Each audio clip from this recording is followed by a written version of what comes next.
Hey everybody, David with Henry's Fine Jewelry in Summit and Basking Ridge, New Jersey. Today we're going to be changing a battery on a Tag Heuer link, and we will be pressure testing it to ensure all seals and everything are good. So without further ado, let's begin. You can use one of these tools. You can get them on Amazon, eBay, wherever. They're fairly inexpensive. You do want to get a decent one because I believe someone has tried to change the battery here and they have scratched the case back pretty significantly. So we're going to try to avoid that. We're going to use a nice tool with some nice edges here, and hopefully it will not scratch. We'll try to do as carefully as possible. So it clips into place. We adjust it by screwing this clockwise and counterclockwise, and we pull a little bit this way. We break free. There was no scratching, no slipping, everything was good. So we're gonna just unscrew that with our hands here. And let's take a look and see. Alrighty, we have a 394 Renata battery in here, so that's a good battery, good watch, good movement. It's a ETA 27 joule movement with a chronograph stopwatch function. Let's begin. So on this particular model, there is a screw here. There's two screws holding in a battery strap. I will be removing one of them, sliding out that pin, and removing the old battery and installing the new one. So what we do is a little bit, we don't unscrew it all the way. We push with the screwdriver or whatever else you would prefer. It flips open a little bit like that. I know it's somewhat hard to see. However, this piece slides under this screw. So once again, it's in locked position right now. So we're gonna push a little bit and unscrew it that way. Then we're gonna pop it up and grab that battery out with our fingers or with a tweezer. So it's a 394. Give me 1 second. We're going to pause for a second. I'm going to grab a new battery out for you. Alrighty. Now that we have our new Renata 394 battery, we're going to reinstall it. I'm going to move the watch a little bit this way. Hopefully you can see a little bit better.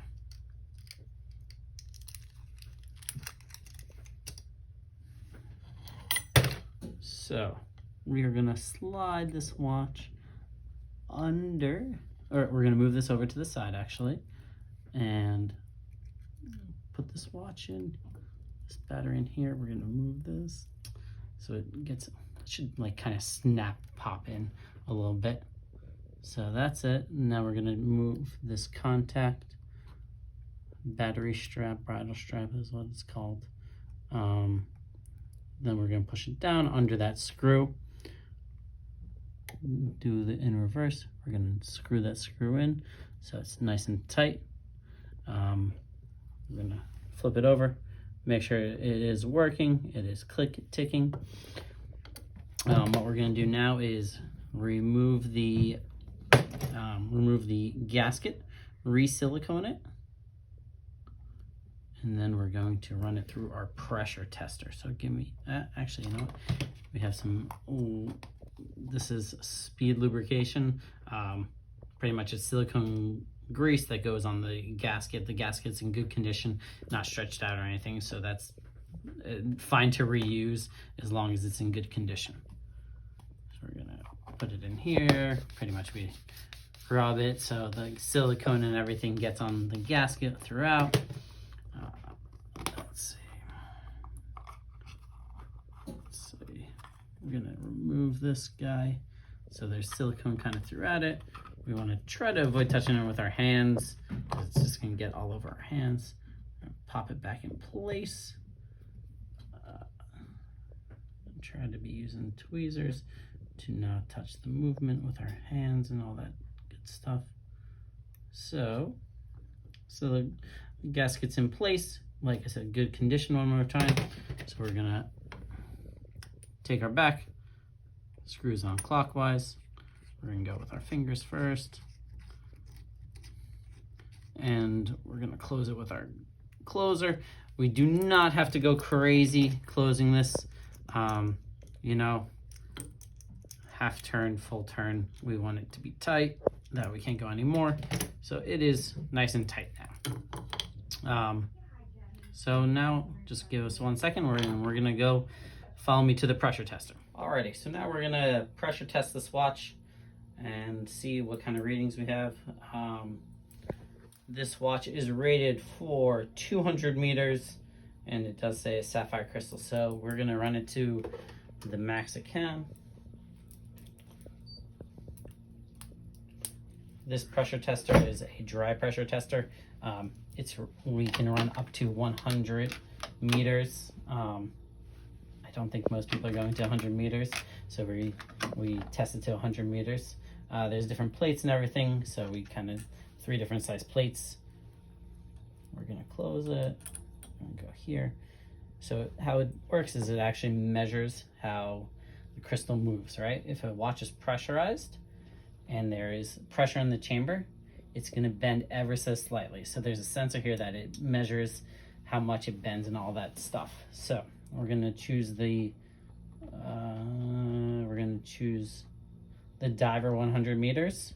So -7 is actually like negative pressure. So if you're actually diving and you're coming up from the water, the water will not get in your watch. And then 100 meters is actually at 100 meters depth to see if your watch is water resistant.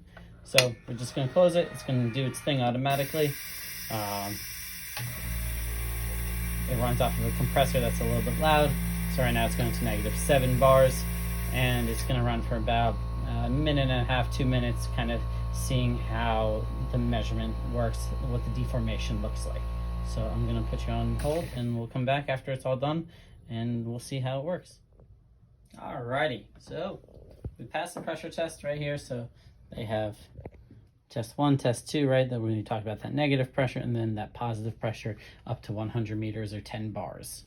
10 bars minus 7 bars. So then we take it out. We have a little printer here that we print the results of the pressure test. So right here, test 1 okay, test 2 okay, and we return this little printout with the watch to the customer, and that's it. If you have any questions or have any comments about pressure testing, leave it in the comment section below, and we'll definitely be able to answer any of your questions in terms of watch pressure testing or replacing a battery on a Tag Heuer watch. Thanks.